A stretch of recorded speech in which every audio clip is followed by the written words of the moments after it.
to Indivisible. I'm your host, John Stubbins. Thanks for joining us tonight, America. Last week, we had Dr. Warren Farrell on the show, and I want to start to dig a little deeper into the fatherless issue tonight, and specifically, if you watch that show, how violence is a symptom along with ties to reverse racism and who is instigating it, and with no consequences, mind you, the enabling of criminal behavior. So I want to get right to it. My guests tonight are Stacy Washington, co-chair of Project 21, and Stacy on the right, and the Board of Advisors for Black Voices for President Trump, along with Melissa Isaac, our legal analyst from the Isaac Law Firm in Montgomery, Alabama. Welcome, ladies. Hey, John. Hey, John. Thanks for coming on tonight. So I want to dive right into this, and bear with me because I'm going to kind of be not all over the place, but I'm going to kind of bounce back and forth between some things. I want to start off with the Jussie Smollett hoax with the so-called prosecutor Kim Foxx, with help from Michelle Obama, who have lied to all of us and tried to vilify MAGA supporters, Trump supporters, white people in general, with hatred, what I call just straight up black racism. And, you know, let's not be fooled here. Whites also on the left are racist, and they are aiding in this. They join Maxine Waters, the Obamas, Holder, Rice, Presley, Omar, fake news media, Antifa, the new Black Panther Party, the KKK, Islamic jihadists, Sharpton, Farrakhan, blah, blah, blah, blah. They would seem for us all to rather die than for President Trump to do well for the country. But in regards to Smollett, I'd like to get your opinions on this matter, and if you've been following the story, where it stands now. Stacy? Well, John, it's interesting because just when we thought it had all gone away and we would only be able to hold on to our Dave Chappelle jokes for eternity, listening to him pronounce his name in a fake French accent, Jussie Smollett, that's all we had. And now all of a sudden the case is alive again because they've decided that it isn't okay for him to not just, malign Trump supporters or people who wear MAGA hats and, a polar vortex, but for him to actually engage in the kind of, it was basically a hoax. He perpetrated it on the police department there in Chicago, and it cost millions of dollars. And so it was not just that, it was the investigation and the beginnings of a prosecution, which cost taxpayer money. And Chicago and Illinois, on the whole, they are not in any position where they can afford to waste even a penny. Right. So they're going after him because he's a rich man. And I think it's appropriate. I also think it serves as a deterrent for other people who might think that they're above the law because they're famous or on television. And other people who might think, I want to do a hoax too. Jussie Smollett got away with it and I want to get away with it too. And this will serve as a deterrent to that. So I think it's appropriate. And what you said about people, having this kind of racist bent towards MAGA hat wearing people, Trump supporters. We see this evidenced all over the news, whether it's CNN or MSNBC. Mainstream media people regularly impugn people who don't vote the way they tell them to. So any person, whether you're Black like myself or a woman like Melissa, or both or one, you pick your poison. They put you in your demographic box. And if you do not obey, then it's open season on you. So just to have one bright spot of actual law-abiding behavior by Chicago, out of Chicago of all places, I welcome it. I'm glad to see it. Yes. Melissa? I agree.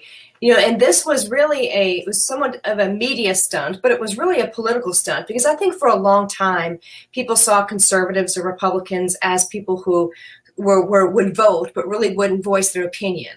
And I think for a long time, they could easily be shamed on social media for expressing their opinions. They would often get attacked and ridiculed. Things would get personal versus just opinion. There is no difference of opinion anymore. You can't just go online and say, well, I disagree with this, or say something out loud that you disagree with someone else, because people are getting physical. People are getting physically attacked for wearing MAGA hats or for being Trump supporters. But what I like now is that the conservatives or the Republicans are starting to get a little more vocal. They're saying, no, I'm not going to be shamed. I'm not going to be silenced, because I think we all see the direction that our country is going in, and it scares us. We value our freedom, and we're not going to be silenced. We're not going to be shamed, and we're not going to be intimidated. So Jesse pulling this stunt, which what it was, I think the right kind of stepped up and said, no, wait a minute, now there's going to be consequences because we're tired of this happening. So no, this media stunt that was really a political stunt, it backfired, as it should, because we're not gonna lay down anymore. We're just not. Yeah, and we're still waiting for the string to play out on this legally, by the way, in the courts. But I hope that Smollett is held and the book is thrown at him, because Stacy was right. The money that it cost the city of Chicago, number one, the time that law enforcement had to put into the investigation, which was a hoax, and the damage that was done nationwide in regards to race relations. You can't repair that, okay? No, you can't. And it's not over. It's going to cost a lot of money to even prosecute him. So I hope every penny is taken into consideration. Yes. Moving on, the enabling and the lack of consequences for the people that I named earlier, the Sharptons, the jihadists, Antifa, the Maxine Waters out there, all those people, the Obamas, these groups that I named, and fake news media, false media, gives these thugs, these criminals, confidence that no one is going to stop them anywhere. Okay? So if people don't think this doesn't turn into the knockout game or gangs or looting or fires, arson committed, throwing urine or water or bricks at police officers, pigs in a blanket, fry them like bacon. Remember that? 20 young men, I just saw 2 weeks ago, 20 young black men are beating up one helpless girl to steal her shoes. They beat her to a pulp. How about knocking out teachers in the classroom? We have all seen these countless videos over the last few years. And I got to tell you, it is really upsetting. My mother just retired as a teacher. So I got to tell you, if it would have ever happened to her, we would have had problems. But I cannot believe for the life of me that cities, well, I guess I can, because these liberal cities allow anything anyway. You can defecate on the street and they encourage that now. But, the savage behavior that there are no consequences for your behavior just because you grew up tough or you had look, I grew up tough. I know a lot of people that had a hard upbringing, but that does not give you license to throw a brick at a police officer or knock out a teacher. What do you think about that, Stacy? Melissa? Well, I think lawlessness in any community. Go ahead, Stacy. I'm sorry. I think lawlessness in any community is an issue. And anytime we have the kind of behavior that we've seen in inner city schools, sometimes these things happen in rural schools. The issue is the fatherlessness. So I tend to look at the actual data that shows that fatherlessness in families means those children have a higher incidence of not being able to read and do math on grade level by grade 4, which means that the prison system in America is actually looking at who can't read and do math in grade 4 and preparing beds, because they extrapolate out. They know you're going to be getting your first arrest in middle school. You're probably going to drop out by the 8th grade. You're that far behind educationally by then. And then you're on the path to crime. You've been jumped into a gang. You've had to do something horrible to actually get in. And now you're not just on the path, you're an actual criminal. You've maybe been arrested once or twice. You're on the way to that most monumental arrest because you've done something really horrible, like an armed robbery or a carjacking. And now you're in the system. And so the idea here is for us as Americans to get in between children and that pipeline to prison. And that's a multifaceted, multi-directional approach that has to be employed. And it starts with simply just acknowledging that Murphy Brown back in the 80s, was it, when she decided she was a professional woman and she was going to have a child by herself because she didn't have a man. And that kind of normalized this idea of strong women having children on their own. Well, strong is a great descriptor. It's a great way of describing things, an adjective that you can use. And sometimes strong is amazing. Like, you're strong. You can lift, 40 pounds, or you can bench press 100 pounds. That's fantastic. But it can also be used to describe something that's horrible, like that shoe smells strong, or that bedding smells strong. In other words, it stinks. Right. So, strong isn't always wonderful. Being a quote unquote strong Black woman, to me, that's an insult. That is you. And you're basically saying, I have to be strong because I don't have a man. I have to be strong because I actually don't have the support system that other women who are doing well do have. And so I have to make up for not having that support system by overcompensating. And I have a lot more failure involved, because overcompensating doesn't guarantee success. So the idea here is to simply acknowledge that single parenthood can be a successful model for parenting, but in most cases, the norm is single parenthood is a precursor for children having negative societal outcomes. So once we acknowledge that and no longer kind of, play patty cake with these facts, then we can move on to what you're discussing. Now, you can't just say, well, every kid in the inner city needs a dad. Most of them have dads and the dads are around, but they can't be in the home, because if the mom's on welfare and the father comes into the home, then the welfare disappears. So we need reform in those states. And then specifically for the family issue, it's a simple statement that it gets me in trouble, but I never get tired of saying it. Some cultures are superior to others. Right now in America, there's a huge swath of Black culture. It's not all of it, but it's a huge swath that puts out the rap music that denigrates women and promotes violence. That same swath that says, if you speak like I do and you're Black, you are trying to be a white person instead of just commanding the Queen's English, which it is my job to do as an American. And so when we let that culture be normative and we laud that culture as the same as two-parent households who are church attending and believe in God and believe in country and believe in service and believe in spanking kids' butts when they get out of line so they never get into the prison pipeline. When we equate those two cultures, we're making an enormous mistake. So the key here is to simply say the truth, which is that culture is abominable. It should never be elevated. And if we're to tell the truth about it all the time, we will see less of it and not more. I think that's where it starts. I agree with you completely, Stacy. Bless you for saying that. Melissa, you have any thoughts on this? Yeah, I completely agree with everything she said. I think when we think about strong single mothers, these are moms that say, yeah, I work 2 or 3 jobs, and they're able to put a roof over their heads and maybe, have a vehicle, put food on the table. That's not necessarily successful parenting. Now, in society, I think we define success that way, but that's not, because these children don't have parents at home that are actually raising them. Right. The problem is we have prisons full of inmates raised by single mothers. That's not a dig at single mothers. It's a fact. It is what it is. And what society does is we say, okay, mothers, they tend to be more nurturing. They're the ones that the children really need. There's this tender years doctrine that went away in the 80s, other than it didn't really go away, because the courts still generally very much defer to mothers.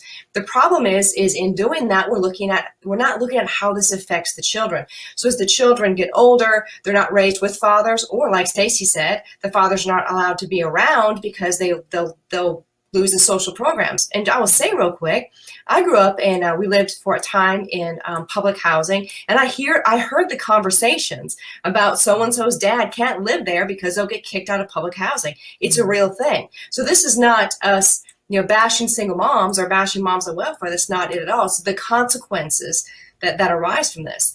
So we look at poor coping skills. We look at getting into groups of gangs, or just groups of kids that get in trouble. We look at just the psychological aspect. Let's look at the physical aspect. Childhood obesity is like 2 times higher in children without fathers. Stacy hit on the educational aspect of it. This is such an area that affects every part of this child's life. Every part. Emotionally, physically, educationally, socially, you name it. Fatherlessness is probably the biggest indicator of a child becoming a statistic when they get older. Yes, and I agree that there needs to be reform in the welfare system to stop, glorifying this, and make the changes necessary to catch up with 2020. We're way behind with common sense regarding this issue. And by the way, Stacy, you're absolutely right, because I've heard that many times. Strong Black woman, that is an insult. Okay. In my eyes, you're either an educated American or you're not. And I don't care what color you are. You could be purple.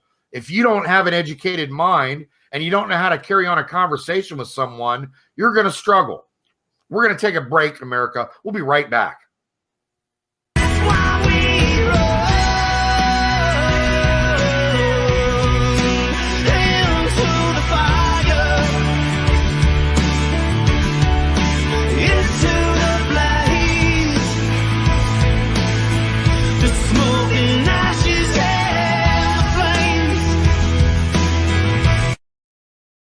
We're back with Stacy Washington and Melissa Isaac. Moving on, ladies, I want to talk about the left's lies. Okay. Now, for years and years, I don't know how many years, but probably even dating back to Lincoln, the left has been lying to everyone. Okay. They fail to tell people that they're the party of the KKK. They fail to tell their constituents that they're the party of slavery. They fail to state that they fought against civil rights. Okay. Can you be black and be racist in this country? Well, the New York Times, the Washington Post, MSNBC, CNN, they all say that only white people can be racist in America. This is their narrative. What do you ladies think about that? I get to laughing because any person can be a racist. Okay, so you can be Chinese and racist against blacks. I mean, look what's happening in China right now. As soon as the coronavirus hit, all the students who are from Ghana and Nigeria, they live in, student housing there. They gave them the boot, didn't put them in hotels, just kicked them straight out and said, do for yourself what you will. So they're looking for airlifts out of China because these students, they're literally on online social media saying, what happened to me? Why am I being kicked out of my home? And the only ones who were kicked out were the black students, or African students, I should say, because blacks are unique to America. We are our own people group. We're a part of the American ethos. So, so that's just one example. So Hispanics can be racist against blacks. Whites can be racist against Hispanics. I mean, we go on and on and on. I don't know how many iterations there are, but too much math for me to do here on this show. Too many different options for people to be racist against each other. The issue is not whether or not people can be racist. Is the racism that you experience, I've experienced racism before as an adult, is it enough to stop me from buying the home in the neighborhood I want to buy it in, or getting the job that I want to get, or putting my child into the school that I want to put them into? Now, if the answer is yes, then definitely there are federal and state remedies that you can seek through to address your grievances. Yes. But for most of America, that is no longer the case. I mean, have we not noticed that Oprah's among us swanning around with, I thought, 30,000 oaks in her front yard, and Jussie Smollett perpetrated a race hoax against himself using 2 Africans against white people. Come on, this is America. We had the first black president. We've had the first black AG. We've had the first black everything under the sun, including me. First black something or other. I'm sure I qualify. We're over that. It's time to move on. Yeah. I don't mean that we it doesn't mean racism is over or that it doesn't happen. It means it's not able to stop you. Now, if you are experiencing that, it's either that you're not using the systems that have been set up to help you, or maybe you're a loser. Maybe you suck, and your crutch is to call racism instead of looking in the mirror and saying, what could I have done differently? As someone who has failed spectacularly at things before, it is so comforting and feels like a salve, a balm to your soul, if you can find somebody to point your finger at and say, why this happened, it's them. Or you could say, wow, maybe I probably brought this on myself. I got to do better next time. Use it to learn, because failing is first attempt in learning. Just use it to learn and move on. But this whole idea that everything is racist, it's so exhausting. I don't even know how people can put up with it anymore. Yes, thank you, Stacy, for saying that, because people fail to look in the mirror at themselves, right? I don't care if you're white, black, Mexican, it doesn't matter. We've gotten so lazy, okay, as a society, that everybody's got to be blamed for something. There has to be something to complain about for everyone. Protest this, protest that. It's absurd. Melissa, what do you think about this? I grew up in North Dakota, and I've lived in Alabama for the last 20 plus years. I went to law school down in Orlando, Florida. So I've lived in a lot of different subcultures within our larger culture that is the United States of America. And, people's perception on where they grew up that dictates their reality. Their perception really dictates their reality. I grew up in North Dakota and, graduated high school over 20 years ago. And my high school was all white. And when I joined the military, came down to Alabama, that was really my first exposure to, there was racism both ways, whites and blacks, both ways. Sure. But to listen to some of the stories and listen to some of these people, I would question, Zach, why would you say that? I don't understand that. And they would give me their reasoning, which I believe to be flawed. And then someone else would say, you know what? I've never had a problem with this. I lived here my whole life. And yet they're living within 5 miles of each other.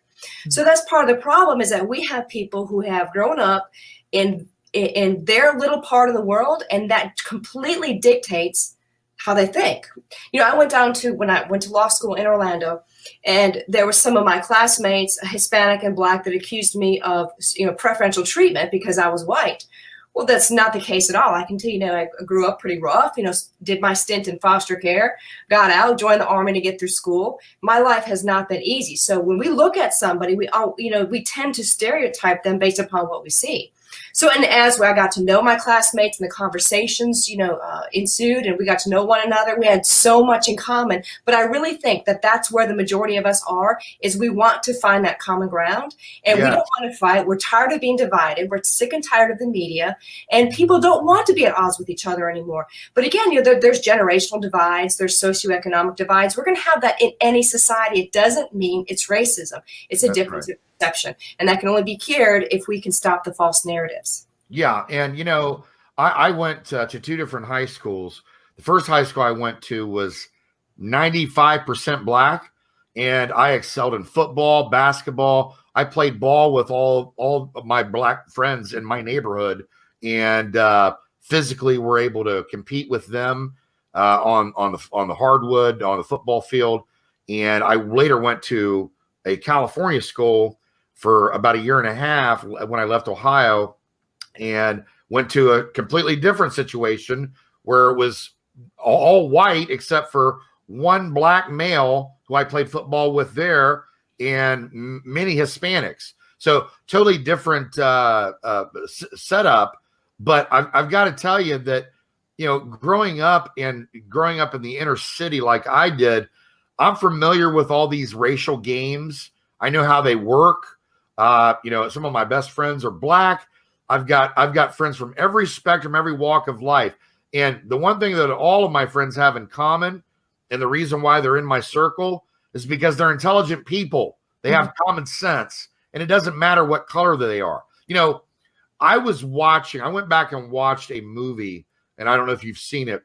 There was obviously Gene Hackman and William Dafoe did a movie similar to this, but there was another movie that wasn't as well done called Murder in Mississippi. And I went back and watched some of the civil rights era films, and it shows how Hollywood is part of this problem and how they indoctrinate through their message in film. And what happened in this one particular scene, one of the activists who was one of the main characters in the film, he was talking to, and I'm trying to remember the Black actor's name, but he was the star of the film, and he's a really good actor. I've seen him in many things. They were interacting in a scene, and he was telling him that, basically, because he was a Jew, that he looked at white people the same way that Black people looked at him. So you have this white Jew that's sitting here denigrating white people, lumping them all into one category. This is back in the civil rights era now, okay? As people are fighting for the Freedom Summer, people are fighting for their civil rights. Others are trying to stop it, the Democratic Party, no less. But it just shocked me in that scene, because in that scene, Hollywood tries to make it a point to even use a young Jewish activist in this scene to make white people look bad, to be racist and lump all white people together. And, by the way, hundreds of thousands, if not millions of white people who are conservatives, Republicans, Christians, they died in the Civil War. They died in World War II. So in many cases, so Black people, Jewish people can be free, and many more millions of people today that are Trump supporters, that are Christians, conservatives, Republicans, okay, that are going against the lies of the left and the Democrats, are standing up for black people, okay? And you've got the left out here perpetuating these lies that they just assume that they're going to garner the Democratic vote, and they've done it through lies that they've weaved. It's the Democratic Party that has destroyed families, whether it be white family, black family, part of it through the welfare thing, the New Deal, back to that. But all they seem to do is hate, destroy, litter, burn, assault, and I got to say this to Black America, to all my friends who know me, they've lied to you for well over 50 years, if not back to Lincoln. And, it was interesting because I saw on Breitbart the other day, the Chicago mayor issued an order to protect illegals. And first thing that came to my mind, what about American taxpayers? Okay.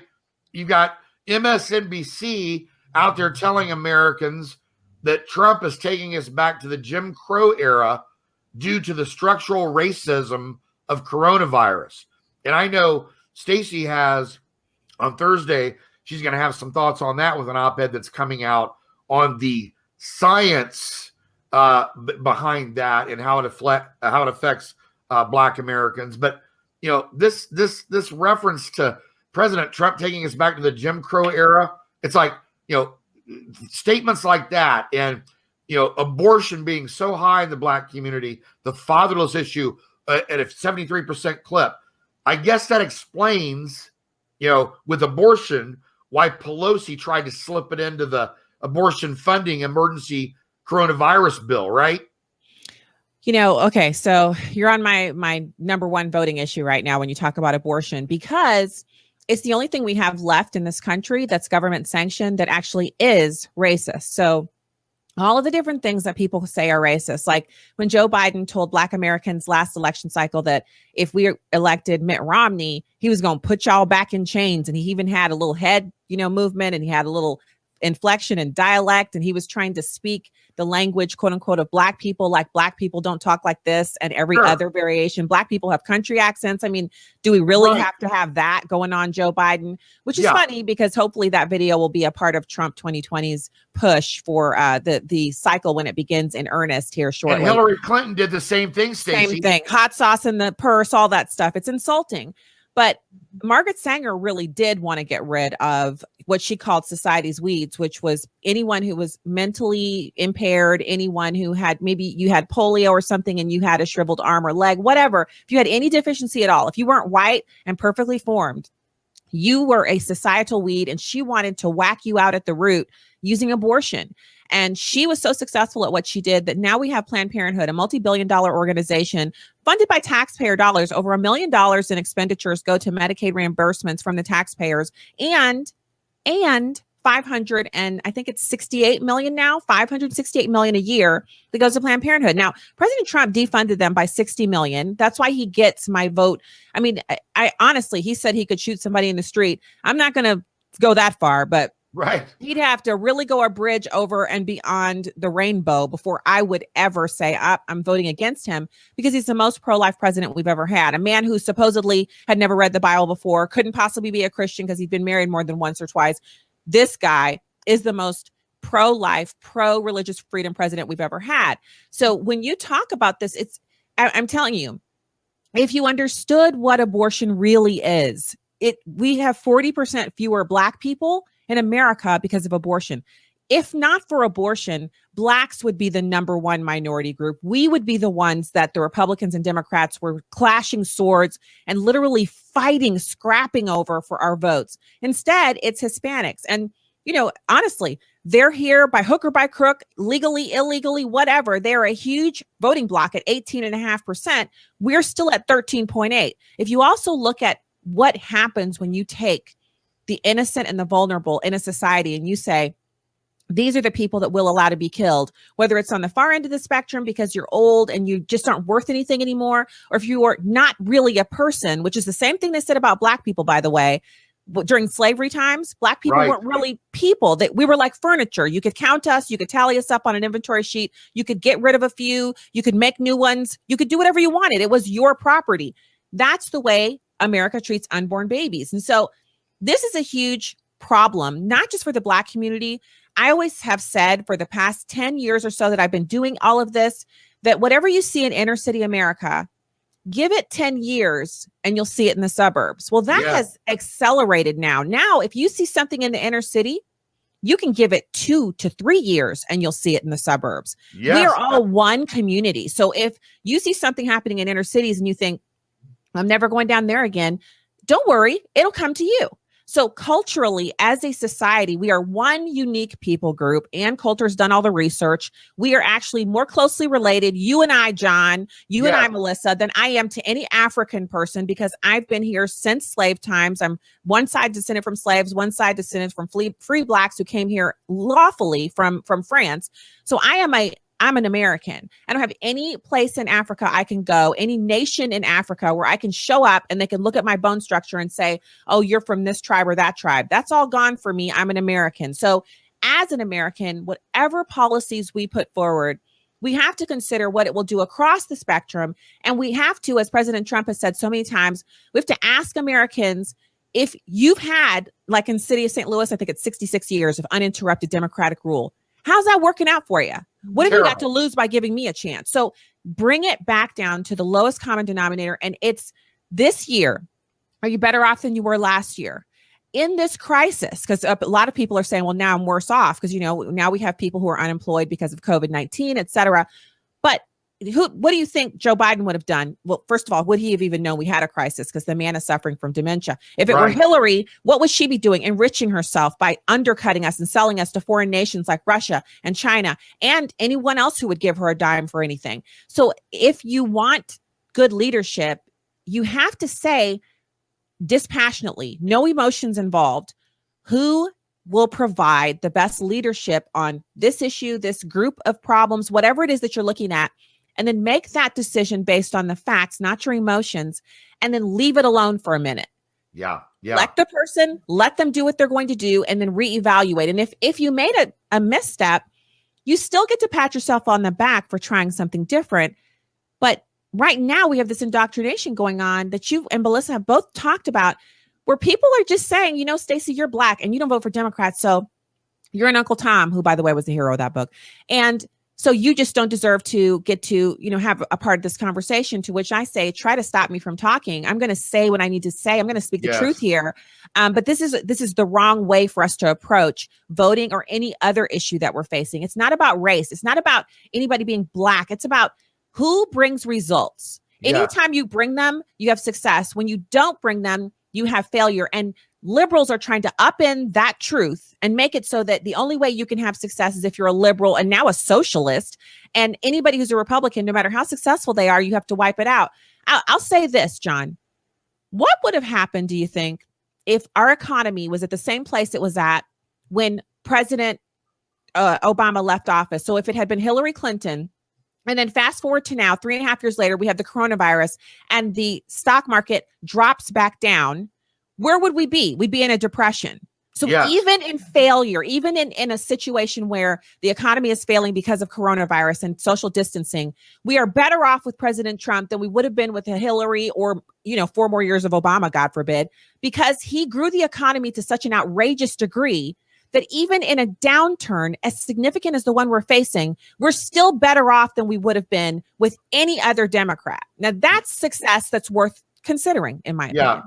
No doubt about it. And by the way, on the abortion issue itself and Margaret Sanger, we could do a whole show on that, and we probably will with both you and Melissa, Stacy. We're going to take a real quick break, and when we come back, I'm going to have Melissa pick up this abortion question. We'll be right back, America.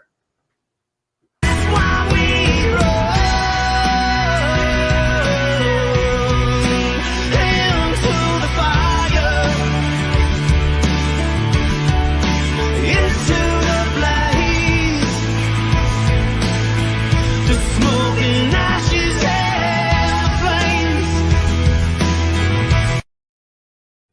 We're back with Stacy Washington and Melissa Isaac.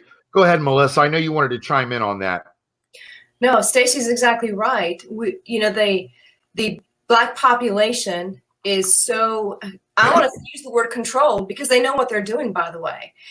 Right now they're building a brand new Planned Parenthood in Birmingham, Alabama, a huge facility. And guess where they're building it? Right in the Black neighborhood. That's where they're building it. And if you look at where these Planned Parenthood buildings are, they're always in predominantly the poor Black neighborhoods. That's where they are.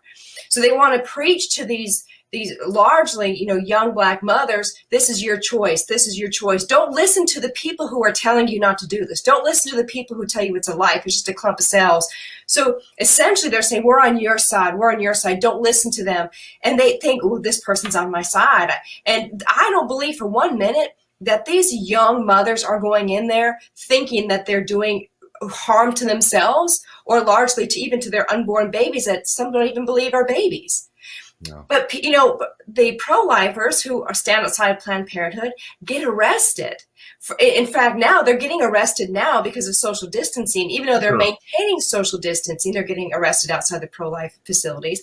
But nonetheless, the abortion industry targets the Black neighborhoods. That's where they're building their buildings. It's where they're pouring countless hundreds of millions of dollars into that community. And Stacy, you're absolutely right. Blacks would be the biggest minority, but for the abortion industry. Yeah, and you know what? They do the exact same thing with liquor stores. They put those in the Black communities as well, and that's ridiculous. I don't understand that. Let's move on. Here's two stories that came out of the state of Michigan. The first one is a positive story. Michigan Democrat actually thanks President Trump for saving her life by allowing chloroquine to be used. Then we have Michigan Attorney General mocking white people, saying we are all outraged because we can't play golf. I guess she missed the memo that white people are also dying from coronavirus, right? I mean, during this pandemic, the gall of this woman to say that. AOC, she wants your tax dollars going to illegal aliens. She wants to give it to them for relief and give them a $1,200 check. For what? $1,200 for what? From taxpayers? Same thing with Presley for this coronavirus relief. It's just insane. An Ohio State representative, Tavia Golonsky, wants the president prosecuted at an international court for crimes against humanity. Where was she at during the swine flu under Obama? So don't bring it up. This is what's happened to me like 4 or 5 times over the past 3 weeks. Is someone will say, look at how many people are dying from the coronavirus under President Trump. These are his fault. These deaths are his fault. I'm like, well, where were you when President Obama had H1N1 and he declared a tiny little, like he was like, this is something. So he used some emergency power. And then he waited until 12,600 people or something like that had died. Right. And a lot of them children. And then he said, okay, we're going to do full national emergency. We've got 60 million cases of this thing. It was a year later. It was a year later, Stacy. So John, where were they then? Where were these outraged people in the war crimes communal, and why would President Trump need to go to the international community to answer for anything that he did in America? As an American president, we have a way of handling that. It's impeachment, which again, if we want to talk about whose fault it is that we weren't focused on this, what were the Democrats dragging America through as the coronavirus was just pouring, literally flying out of China into America? They were impeaching the president and walking down the hallway, like they were on Sex and the City with their folders from one side of the Capitol to the other. Right. So I got to tell you, it's interesting to me that people are so upset about that. But if you look at the numbers, so I sent this tweet out today. We have, that Italy has 1/6 of our population, I think. So they have these numbers, which are really high. But the number that matters is not the total number of cases. It's per capita cases. So per 100,000 or per 1 million, how many cases do we have? So we're actually not doing badly. Now, every life lost to the coronavirus is an absolute travesty, and we don't want that. But we are in the middle of a pandemic here. And we have got to be really smart about the way we talk about this. And the most important thing we can do is to pay attention to what doctors are doing off book right now, because a vaccine takes 12 to 18 months. But medications that serve malaria, Revastir, which is an antiviral, Z-Pax, azithromycin, which is a regularly prescribed antibiotic, these things have been shown to have a really great turnaround impact on COVID-19 when applied early. So the idea here is to get as much antiviral testing as we can get going on, the antibody testing, which means maybe I had it. I was really sick about 5 weeks ago. Did I have COVID-19? I have no way of knowing. I need an antibody test. So then every American gets that test. So we figure out, do we have any herd immunity? Then we have the other part of it, which is testing people who have the symptoms, even if they don't have all of them, to make sure that we're catching what every part of coronavirus is, from asymptomatic all the way to the very worst cases that present with every single one of the outlying, like the hallmarks of the disease. And then lastly, figuring out what parts of the country that are experiencing a lower impact of coronavirus infection rate, which parts of the country in that category can begin to reopen so we can start cranking our economy again. This is not a problem for people who are all or nothing, or simpletons who think, we just all going to sit home for 18 months. No, we're not. This is America. That's we have a $21 trillion economy that is screeched to a standstill. We now have unemployment numbers that rival anything we've ever seen in this country ever. What are we going to do about that? We're going to sit around and wring our hands and look at European nations, or we're going to remember that this is America. And when last time we had a problem like this was World War II, where the women went into the factories and made the bombs and the tanks and everything else. And the men went off to war and stormed the beaches and won this thing for the entire globe. And a country that can do that then can still do that now, whether the enemy is invisible or seen. We can handle this issue, but we really need the nincompoops, ne'er-do-wells, and people whose brains don't have synapses that fire at a regular interval to step aside and let the smart people into the space and hear from everybody, from the economic advisors. We need Art Laffer in D.C. right now, Stephen Moore in D.C. right now, sitting with the president, and we need everyone else, mainly Democrats and especially the socialists, to just be quiet right now. There's so much they can do. The coloring books, the games online. There's an app called TikTok for people who have short attention spans. We have activities for them. Let the adults into the space. And we can't just have Dr. Birx and Dr. Fauci. God bless them for the work they've done so far, but they can't be the only people advising the president right now. And I'm saying that as someone who I support the president 100%, but I know he's a businessman and he's chomping at the bit. He wants to get this economy back open so that Americans can work. So there's a way to do it all. This is America. This is the place where we invented doing it all. So let's do that. That's right. And we don't need, look, the coronavirus and dealing with that's one thing, task force with Vice President Pence, but we don't need these people making policy either. Go ahead, Melissa. Well, going back to the swine flu, when that happened, the media wasn't against Obama. So people say, well, the swine flu wasn't that big of a deal. They really didn't hear about it. I tell you what, I've never seen the mainstream media fearmonger like they have been during the coronavirus.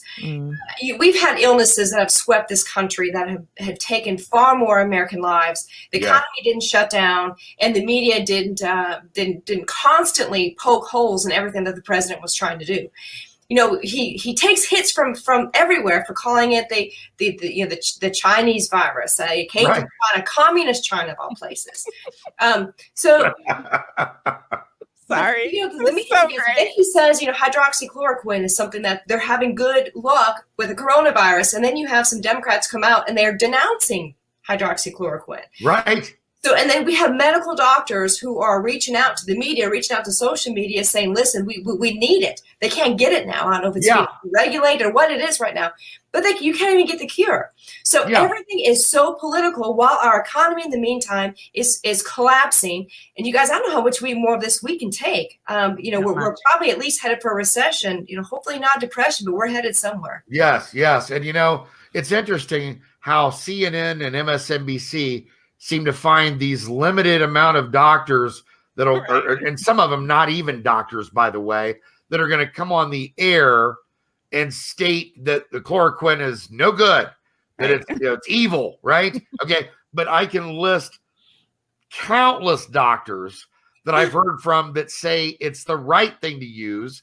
It's been around for 60 years, and let's use it, right? It's prescribed off book, like most medications have an off book usage that doctors employ to help people. So the big joke, I've seen it places before, is that if President Trump said that he supported oxygen, Democrats would put plastic bags over their heads and suffocate themselves. Yes. I think the biggest trick he could play on them is if he could simply say he no longer supports a wall at the southern border. I think they would be like, well, you know what? It's because we actually need a wall that he's saying we don't need one. He's saying that we don't need, and they would go for it. They'd probably fund it. This is the situation he finds himself in. He can't even govern, even in a situation where I can tell you this. Look, when swine flu was going on and President Obama was in charge, and I was paying attention to it because I thought, wow, what if one of the kids gets it? I mean, it sounds really horrible. Sure. And so I paid attention.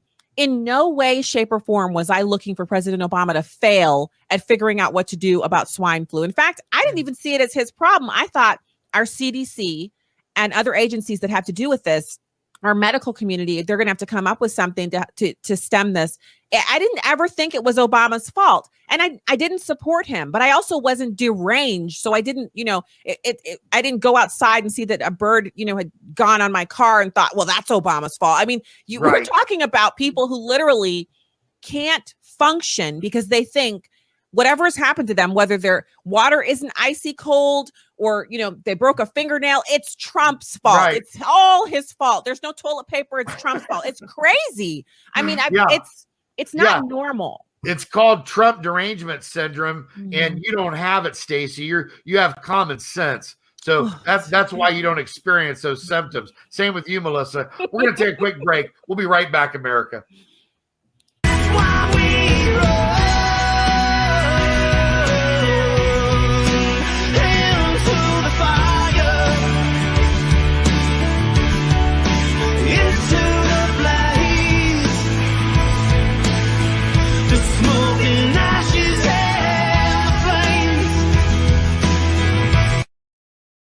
We're back with Melissa Isaac and Stacy Washington. Ladies, the other night I heard this idiot, and I'm sure you know who he is, Michael Moore, okay? He's on CNN telling these so-called journalists that white people, if they're walking on the same side of the sidewalk as he is, he moves to the other side because they're a threat.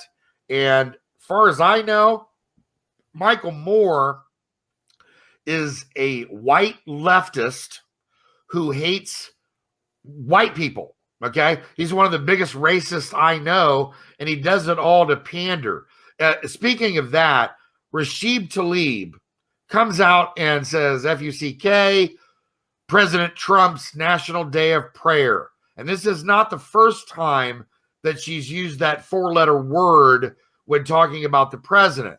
And, it really bothers me, this kind of language. It's like these people are such good doers, right? But they cuss and slander and slime. It's just pure filth. Get up in your face. This, that, and the other thing. Maxine Water. Everybody, it's like they push violence and then they look into the cameras like they're choir boys and choir girls. Let's say this, okay? An identity based on race is racist, right? Okay? Everything with the Democrats is race. 90% of racism in 2020 comes from the Democratic Party. The Democrats have now demanded racial data in coronavirus testing. So I guess all you racist Democrats are not going to be cashing those coronavirus $1,200 checks that are coming out this week, right? You hypocrites. Yes, they will. They're not going to skip cashing those. Besides, I think what's happening is they're using the same account that they direct deposit your tax refund into, and they're going to put it into that. So for people who are getting that check, yay, whoop-de-doo, as some people would say. And for people who aren't getting it, welcome to real America, where you literally pay the most in tax. And then when it comes time for some stimulus, which those Americans would take that money and maybe get their bathroom redone, or they would do something to stimulate the economy as well, but they're not getting anything. So look, I could go on and on about it, but whenever we inject race into anything, we actually make that thing less intelligent, or, to use some language that I've heard leftists use against me, stupider. We make it stupider. So, if we want things to be coherent and intelligent and, something you can actually decipher, then you have to keep race out of it as the primary driver. So it doesn't mean you can never discuss race. It just means that as the primary driver of an activity, because what we found, the civil rights movement uncovered something that Americans hadn't considered before, and that is that economics trumps race. So the reason the sit-ins at the counters and the boycotts of the buses were successful is because the businesses were collapsing without the support of the Black community. So economics trumps race, which is why America is such a successful country. It's why we're the melting pot. It's why Nigerians and Haitians and Cubans and Mexicans and Guatemalans and people of color from all over the globe, it's why this is their number one destination. If this was the most racist country on earth, those people wouldn't come here. You know how we know that? Because none of those people groups are immigrating en masse to Iran or Saudi Arabia, which I've been to Saudi Arabia, and those are some beautiful, wonderful people that live there, but they are underneath a theocracy. Well, it's not a theocracy. It's a kingdom. People, they have the princes and whatnot, and a family that is really corrupt that runs their country, and they can have their hands lopped off for doing something wrong. Accusations are, it's real over there. The women are wearing burqas. The men have more than one wife. It's not something we American women would ever put up with, which again goes back to the innate and inherent amazing nature of America. Even the women here, it's not perfect, but we have so much more say about what our culture is and what our communities look like. And we have so much more power here than we would anywhere else on the face of the planet. So I always go back to this, and I just want people to be results oriented. And it's a new thing. It can feel frightening if you've not been results oriented before, you're coming into that space, but it's worth it to try. The same as when, maybe something else you didn't know how to do. It could be anything. And the first time you tried it, it was kind of frightening. But afterwards you were like, oh my gosh, why wasn't I doing this all along? That's what making decisions based on results is like. And that goes especially to your vote, because you are owed something for that. If you don't hear me say anything else today, you would never hand me a $20 bill and not expect me to give you something back for it. It's a transaction. So voting is the same, only it's not 20. It's like, what's your annual tax bill? If your property tax bill is $5,000 a year, that vote could be said to be worth that $5,000 a year, because one candidate will jack those taxes up to $5,500 next year, and the other candidate will give you the surplus in the budget back, lowering that tax amount. And that goes for every single area of your life. Results-oriented voting means you say, hey, I heard you say on the stump you're going to do 1, 2, 3, and 4. In 2 years, when it's time for you to be reelected, I'm going to check and see which of those things you did. And if you didn't do any of them, you won't be getting my vote again, because my vote is worth to me you doing what you promised. You returning my emails, you actually providing a newsletter once a month or once a year or whatever to tell me what you're doing in DC or at the county seat or wherever you've been elected to down in, for us, it's Jeff City. That's where our governor lives and all that. So just make sure you're getting something. If you're going to take the time to go out in the rain, sleet, snow, hailstorm, in Missouri, we can have all those in one day, 80 degrees and a snowstorm. If you're going to go out that day and vote, you're going to stand in line for 15 minutes. You're going to show your ID or some kind of proof that you are who you say you are. You're going to go in there and make sure that you voted with a paper ballot, punch out all those stupid little things, make sure there are no hanging chads, turn it in, then get back to your day, which is now jacked because you just spent an hour voting. Don't you think you should get something back for that? I mean, when you see your tax bill for the state, don't you think when you look at it, you should say, yeah, this looks like what I voted for? Right. Or are you just going to keep blaming white people, some magic Right. white guy in the sky who's like your overlord and he's your puppet master and you can't do anything and you can't succeed because some white guy you've never seen is making your life suck. Which of those sounds more reasonable to you? That Yeah. results-oriented voting, it should be the thing that we all engage in at least once, but maybe 4 or 5 times. Change takes time because it's worth it to see what you can get when you demand that the person you give your vote to do something in return for that vote. Yeah, and I'll even go a step further. A lot of these people that do all this complaining and protesting, they do zero research on candidates. Okay. And some of them don't vote. Yeah. Or they'll do what their neighbor says. Oh, you need to vote for so-and-so because I say so. No, you need to do your own homework and find out what these candidates believe in. Okay. Let me move on. We're running out of time. What about, Melissa, what about these leftists that are passing a far left sex ed plan that promotes and encourages promiscuity, LGBT, and abortion? This destroys white families, black families alike. Why do our kids, why do our kids need this? It's like the left has no shame. No, it's like they're on a mission to destroy morality and purity and the concept that parents are the ones that guide the education of children. We're not, we're talking about how fast a child matures. And only a parent can know when their child is ready for that or in need of that conversation. But then we look at morality. Is how do you define morality anymore? It's not even a mother and a father and children. It's not even maybe a stay-at-home mom. It's not even going to church anymore. Like they have done everything they can to destroy the concept of morality and family values. So just let's take, for instance, go in the courtroom. Okay, the judges look at, which parent is more likely to instill good morals into the child. Well, what the heck? Whose definition of good morals are we using? Am I in front of a Republican judge? Am I in front of a Democrat judge? And really we're pitting parents against each other. What if dad is leaving mom for another man or vice versa? So we have the schools are stepping in, and part of the justification is, well, we need to talk to these children about this because the parents aren't doing it at home. I don't know. I see a lot of parents rising up and they're angry. And I'll tell you what, I see private schools popping up even more because let some teacher tell my son that it's okay to sleep with another boy. I will be enraged. Let some teacher tell my son that he needs to question whether he's a boy or not. And he'll see an angry mama bear coming up to that school. So the government is trying to inject themselves in every single facet of our children's lives because the schools are already indoctrination centers the way that they are. But to take small children and teach them masturbation, teach them oral sex, teach them anal sex, because say, oh, well, anal sex, we need to teach our kids that so they don't get pregnant. So we keep the pregnancy rate down.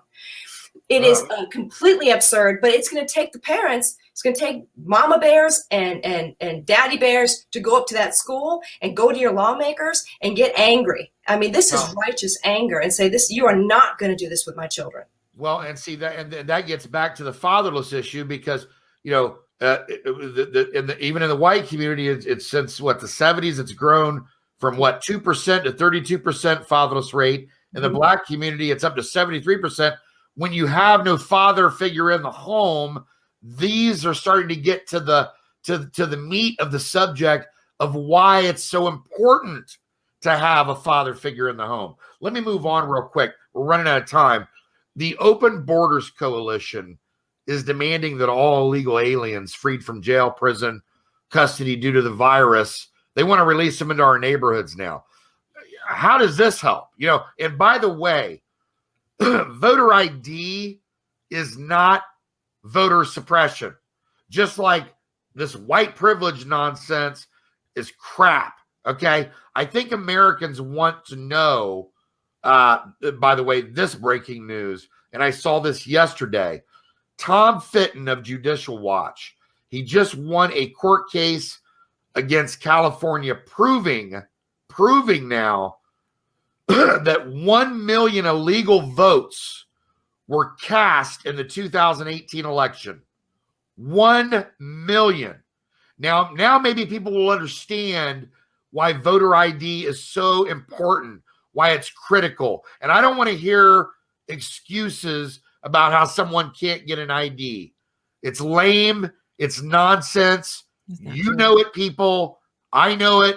My guests know it. We all know it. Everyone can get an ID. And if you can't, then maybe you should just go home. Okay? And by the way, you Democrats, your lies, you don't like us telling the truth on this show? Tough. I don't care. You are the racists.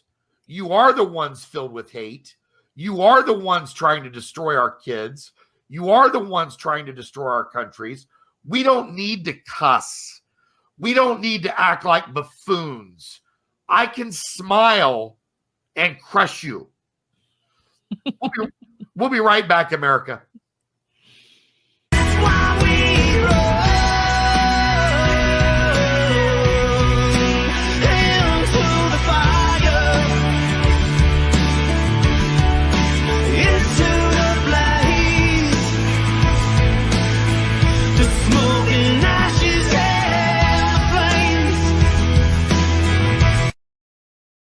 We're back with Stacy Washington and Melissa Isaac. As I feared, ladies, we only got about halfway through my notes. And so we're definitely going to have part 2 next week, hopefully at the same time. We'll try to get that scheduled immediately.